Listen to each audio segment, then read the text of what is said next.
हाँ, अब मैं क्या करूं? दीदी को क्या जवाब दूंगा? रात भी हो गई है और कुछ काम भी नहीं मिला। मैं इसी पेड़ के नीचे रात गुजार लूंगा और सुबह कुछ सोचूंगा कि क्या करना है। हाँ। रामू पेड़ के पास बैठता है, तभी एक बैल दिखता है। अरे भाई, इतनी रात को तुम यहाँ कैसे? और तुम ये रो क्यों रहे हो? क्या हो गया? मालिक ने मुझे बेच दिया और खेत से निकाल दिया। सब लोग मुझे भूल गए, कोई मेरी परवाह नहीं करता। सब मुझसे सिर्फ खेत जुतवाते हैं और कुछ नहीं। हाँ हाँ हाँ हाँ हाँ, अब देखो भाई, इसमें कौन सी बड़ी बात है? अब देखा जाए तो तुम एक बैल हो और तुम्हारा काम है खेत जोतना। अब फिर भी तुम्हें तकलीफ होती है क्या? हाँ, मैं बैल हूँ, पर मेरी भी पीड़ा है। दिन रात मुझसे हल खिंचवाते हैं, पर कोई मुझ पर ध्यान नहीं देता, कोई मेरी तकलीफ नहीं समझता। इसीलिए अब मैं सब कुछ खत्म करना चाहता हूँ, सब खत्म करना चाहता हूँ मैं। अरे अरे अरे, ऐसा मत सोचो भाई। चलो एक काम करो, तुम मेरे साथ चलो। मैं तुमसे कोई काम नहीं कराऊंगा, बस मेरे साथ चलो। मैं तुम्हें खाना दूंगा और तुम्हारी देखभाल करूंगा। क्या क्या सच में तुम मुझे अपने साथ रखोगे? ठीक है, मैं चलूंगा। हाँ। फिर रामू बैल को लेकर अपने साथ रात के अंधेरे में लौट रहा होता है। तभी आधे रास्ते जाने के बाद रामू कहता है,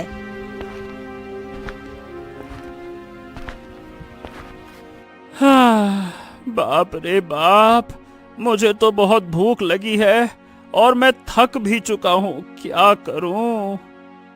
चलो, आज मैं तुम्हें खाना खिलाता हूँ, चलो।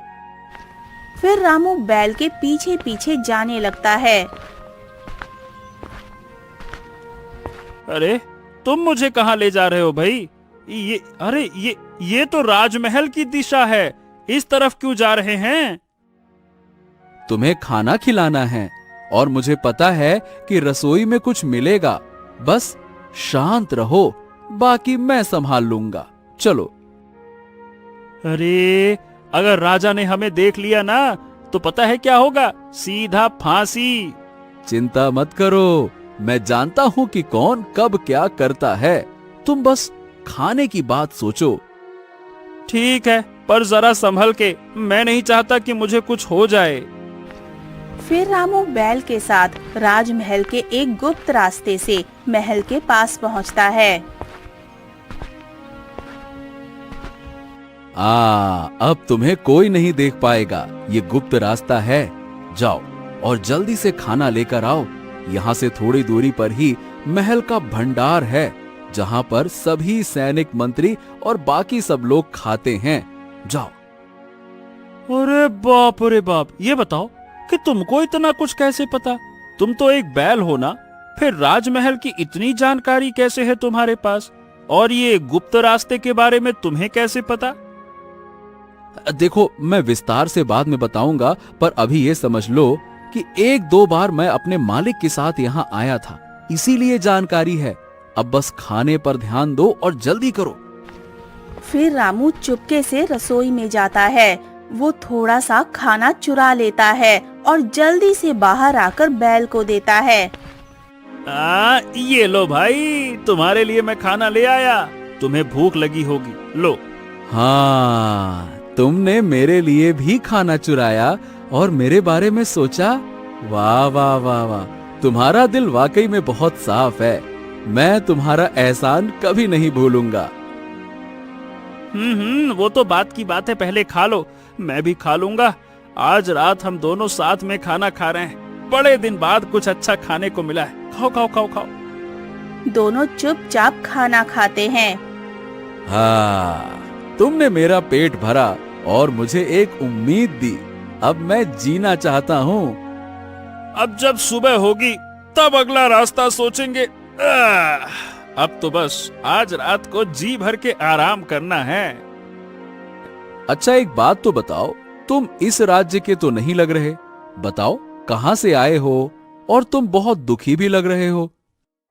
हाँ, देखो भाई, मैं दूसरे गांव से आया हूँ। अपनी माँ, दीदी और जीजा जी के साथ रहता था। माँ की मौत हो गई और बीमारी में सारे खेत बिक गए। दीदी और जीजा दोनों परेशान हैं।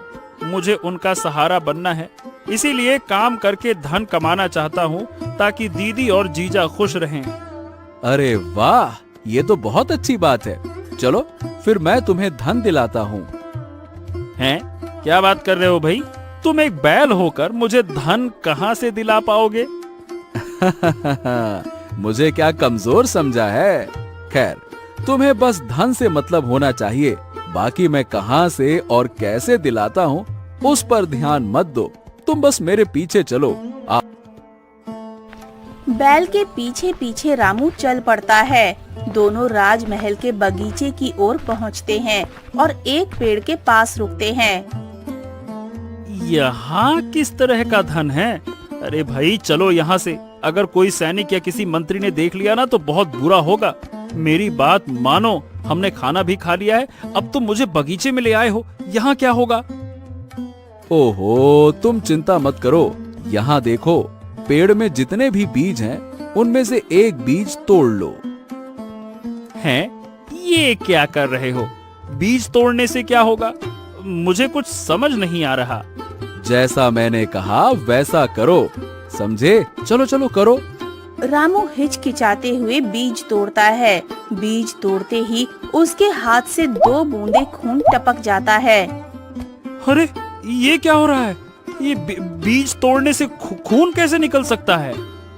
मैं तुम्हें फिलहाल इसके बारे में कुछ नहीं बता सकता। तुम्हें बस इतना समझना है कि तुम्हें केवल धन से मतलब रखना चाहिए, बाकी कुछ मत सोचो। हे भगवान, तुम कोई साधारण बैल नहीं लग रहे हो। देखो, मुझे अब तुमसे डर लग रहा है। मैं क्या कह रहा हूँ, मुझे यहाँ से जाने दो। मैं यहाँ से चला जाऊंगा। मुझे नहीं चाहिए ये बीज रखो तुम भाई। अरे बाप रे बाप। रामू भयभीत होकर भागने लगता है। रामू थोड़ी दूर भागकर ठहरता है। तभी मंत्री और सेनापति आपस में चर्चा कर रहे होते हैं। जैसा मैंने कहा था वैसा ही हो गया। महारानी और राजा दोनों का ठिकाना लगा दिया गया। बिल्कुल मंत्री जी, वो पूरी तरह से सफल हो गया। अब बस राजकुमार को भी हमारे रास्ते से हटाना होगा। बिल्कुल, हमें किसी भी तरह से ज्योतिषी महाराज का ध्यान राजकुमार से हटाना होगा। जब वो राजकुमार पर ध्यान ना देगा तब राजकुमार को भी हम ठिकाने लगा देंगे। बिल्कुल ठीक कह रहे हैं आप। उसी वक्त राजकुमार की सुरक्षा कमजोर होगी। रामू ये सब सुनकर दंग रह जाता है। बाप रे बाप, ये इतना खतरनाक षड्यंत्र रच रहे हैं। महारानी को मार दिया और अब राजा और राजकुमार की बारी है। उस पर वार करने की साजिश है। मुझे तुरंत ये बात महाराज को बतानी होगी। रामू महल के भीतर घुसता है और राजा की खोज करता है। लेकिन इस बड़े महल में महाराज तो कहीं दिख नहीं रहे। मैं हर कक्ष में देख आया, आखिरकार राजा हैं कहाँ? मंत्री रामू को देख लेता है। कौन हो तुम और इतनी रात को महल में क्या कर रहे हो, बताओ। वो मैं महाराज को ढूंढ रहा हूँ। मैं सिर्फ ये जानना चाहता हूँ कि महाराज हैं कहाँ? सेनापति, पकड़ो इसको। कल सुबह ही इसे जेल में डाल दो। ये महल में चोरी करने आया था और झूठ बोल रहा है। ले जाओ इसे। सेनापति आगे बढ़ता है और रामू को पकड़ने आता है। तभी पीछे से वही बैल दौड़ता हुआ आता है। बैल एक एक कर मंत्री और सेनापति पर टूट पड़ता है और दोनों को बेहोश कर देता है और वो रामू को लेकर महल से बाहर आ जाता है। हाँ, अरे मित्र, तुमने मेरी जान बचाई। इसके लिए तुम्हारा बहुत बहुत धन्यवाद। अगर तुम नहीं आते फिर तो समझो मेरी मौत निश्चित थी। पर ये बताओ, तुमने मंत्री और सेनापति को ऐसे चुटकियों में हरा दिया। मतलब भला भला तुम हो कौन और महाराज सच में कहाँ गए हुए हैं? मैं पूरी तरह से देखो थक गया हूँ। सब कुछ उलझा उलझा सा लग रहा है। मुझे पूरी बात समझाओ, बताओ। क्या हो गया? कुछ बोलो ना। मैं तुमसे कई बार पूछा, तुम हमेशा चुप रहते हो। देखो मुझे पूरा पूरा सच बताओ। अब तो बताओ। अब तो हम दोनों मित्र हैं, बताओ। मैं तुम्हें सच नहीं बता सकता। यदि मैं तुम्हें बताऊंगा तो मेरी यहाँ पर मृत्यु निश्चित हो जाएगी। ओहो, तो कम से कम मुझे ये तो बताओ कि मुझे महाराज का पता कहाँ मिलेगा ताकि मैं राजकुमार को बचा सकूं। घने जंगल में एक साधु महाराज रहते हैं। तुम उनसे पूछो, वो तुम्हें सब बता देंगे।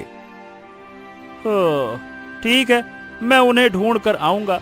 धन्यवाद भाई, मैं राजकुमार को बचाऊंगा और जो कुछ भी करना पड़े मैं करूंगा।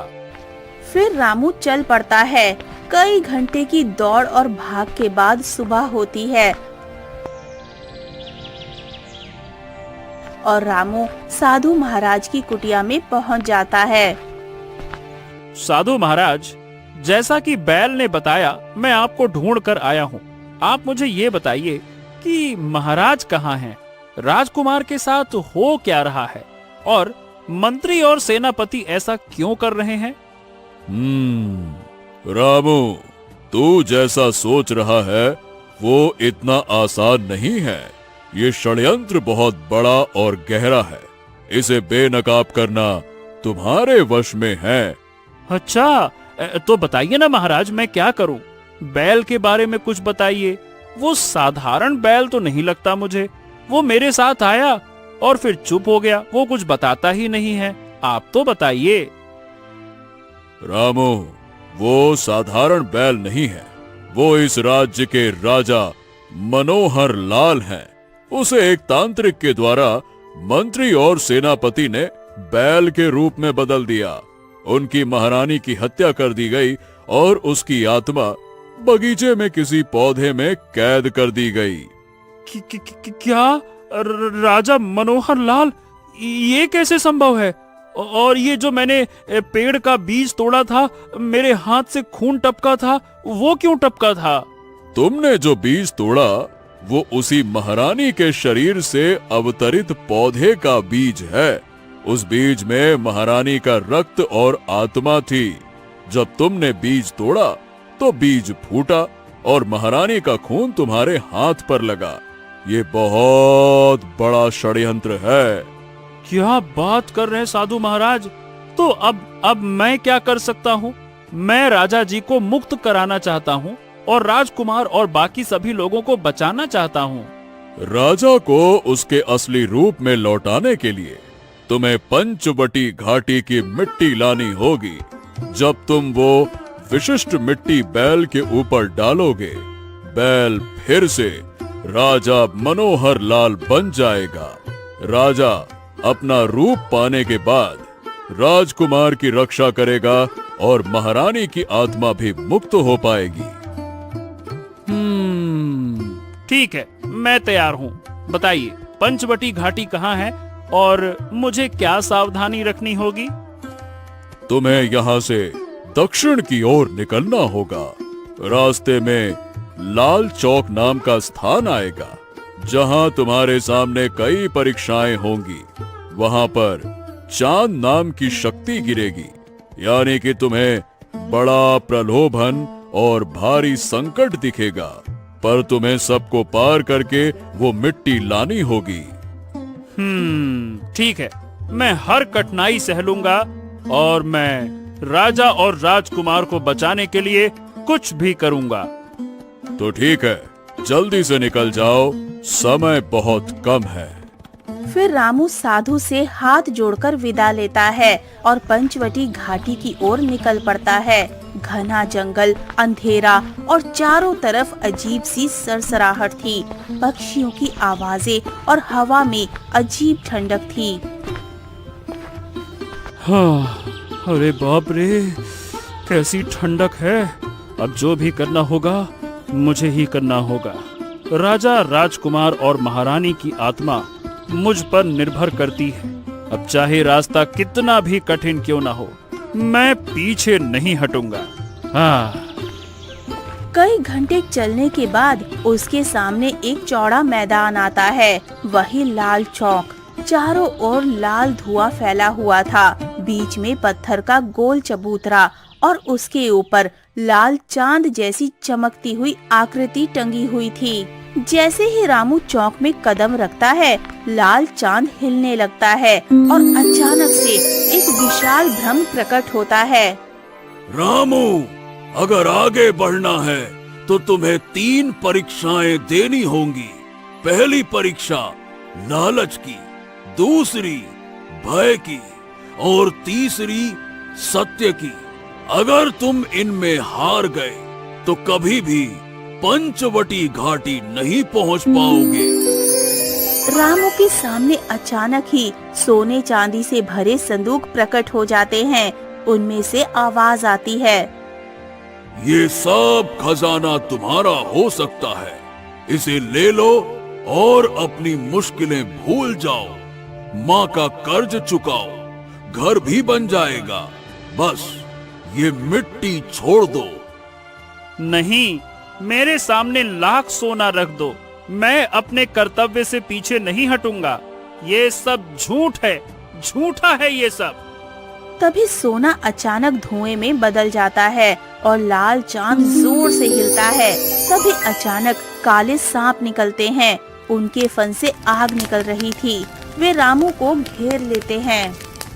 डर कर भाग जा, यहाँ मौत के सिवा कुछ नहीं है। जो कोई इस चौक से गुजरने की कोशिश करता है वो जीवित नहीं लौटता। लौट जा, लौट जा। हे भगवान, मुझे साहस दीजिए, मैं डर कर पीछे नहीं हटूंगा। वो धीरे धीरे कदम बढ़ाता है। जैसे ही वो आगे बढ़ता है, सांप धुएं में बदल जाते हैं। तभी अब उसके सामने उसकी बहन की झलक प्रकट होती है। वे रो रहे हैं। दीदी, मैं आपको बहुत चाहता हूँ, लेकिन ये सब भ्रम है। मेरा सच्चा कर्तव्य इस राज्य को बचाना है, यही सत्य है और मैं इसी पर अडिग रहूंगा। जैसे ही वो ये कहता है, पूरा लाल चौक चमक उठता है और लाल चांद फटकर रोशनी में बदल जाता है। रामू सफल होकर आगे बढ़ता है। घंटों के सफर के बाद वो पंचवटी घाटी पहुंचता है। यही वो मिट्टी है जिसकी मुझे तलाश थी। यही राजा को उसके असली रूप में लौटा सकती है। तभी एक रहस्यमयी आवाज आती है। रुक जा रामू, तू ये मिट्टी नहीं ले जा सकता। पहले एक प्रश्न का उत्तर दे। बताइए, मैं उत्तर देने को तैयार हूँ। बता, वो कौन है जिसने त्याग किया, जिसने पीड़ा सहकर भी सत्य का साथ ना छोड़ा, जिसने अपने कष्ट भरे जीवन में सब कुछ त्याग दिया और उसी का नाम ही रास्ता कहलाएगा। उत्तर है सीता। उसने त्याग सहा, धैर्य रखा और कर्तव्य निभाया। वही सीता है। सही उत्तर दिया। ले ये मिट्टी, पर याद रख, मिट्टी के साथ तेरे अंदर भी त्याग और सत्य का बल होना चाहिए। फिर रामू वो मिट्टी लेकर वापस लौटता है। तभी महल के बाहर ही वो बैल बैठा होता है। महाराज, ये देखिए, मैं आपके लिए पंचवटी की पवित्र मिट्टी लेकर आया हूँ। ये मिट्टी आपके श्राप को तोड़ देगी और आपको आपके असली रूप में लौटा देगी। आज वो क्षण आ गया जिसका इंतजार हम सब कर रहे थे। रामू, तूने अपनी जान जोखिम में डालकर ये मिट्टी लाई है, पर याद रख, ये मिट्टी तभी असर करेगी जब तेरा मन पूरी तरह से निर्मल और सच्चाई से भरा होगा। क्या तू सचमुच तैयार है उस जिम्मेदारी के लिए जो तुझ पर आने वाली है? महाराज, मैंने इस पूरे मार्ग में अपने लालच अपने भय और अपने मोह से लड़ाई की है। अब मेरा दिल साफ है और मेरी नीयत सिर्फ और सिर्फ आपकी और राज्य की भलाई के लिए है। चाहे कुछ भी हो, मैं पीछे नहीं हटूंगा। तो आओ, ये क्षण अब मैं और इंतजार नहीं करना चाहता। मुझे मुक्त करो और राज्य को उसका असली राजा लौटाओ। ठीक है, मैं भगवान का नाम लेकर पूरे आदर और श्रद्धा के साथ आपको इस श्राप से मुक्त करता हूँ। रामू मिट्टी बैल पर छिड़क देता है। तभी उसके शरीर से तेज रोशनी निकलती है।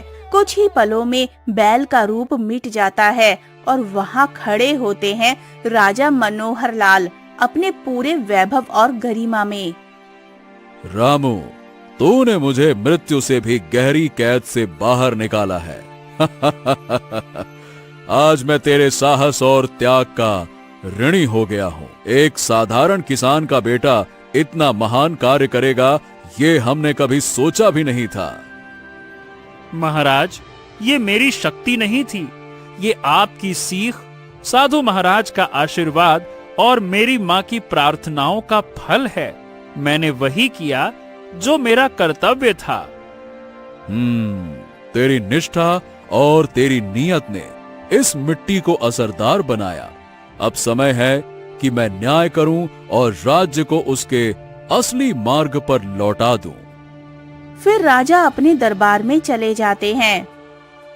सैनिकों, मंत्री और सेनापति को पकड़कर लाओ और कारावास में डाल दो। महाराज, महाराज, हमसे गलती हो गई। हम लालच और डर में आ गए थे। कृपया करके हमें माफ कर दीजिए, हमें माफ कर दीजिए, माफ कर दीजिए। हाँ महाराज, हमने आपका भरोसा तोड़ा, लेकिन हमसे बड़ी भूल हुई है। एक मौका दे दीजिए, हमें प्राण दान दे दीजिए। तुम दोनों ने सिर्फ हमारा ही नहीं, इस राज्य का भी विश्वासघात किया है। मेरी रानी को तुमने जान से मार दिया, मेरे राजकुमार को भी मारने की कोशिश की और मेरे राज्य पर कब्जा करने की योजना बनाई। ये पाप इतना बड़ा है कि क्षमा का कोई स्थान नहीं। इसीलिए तुम दोनों को मृत्यु दंड दिया जाता है। तभी राजकुमार भागते हुए आते हैं। पिताजी, पिताजी, पिताजी, पिताजी, मैंने आपको बहुत याद किया। हाँ, माँ की याद में मैं हर दिन रोता रहा। आप कहाँ थे? मुझे क्यों अकेला छोड़ दिया पिताजी, क्यों? बेटा, ये सब एक श्राप और विश्वासघात की वजह से हुआ, पर अब मैं कसम खाता हूँ कि तुम्हें कभी अकेला नहीं छोड़ूंगा। आज से तेरी माँ का प्यार, मेरा संरक्षण और इस पूरे राज्य का स्नेह तुझे मिलेगा। हाँ, हाँ, अब मैं नहीं डरूंगा पिताजी। आप मेरे पास हैं तो मुझे किसी की कमी नहीं लगेगी। हाँ, महारानी ने हमारे लिए बहुत कष्ट सहा।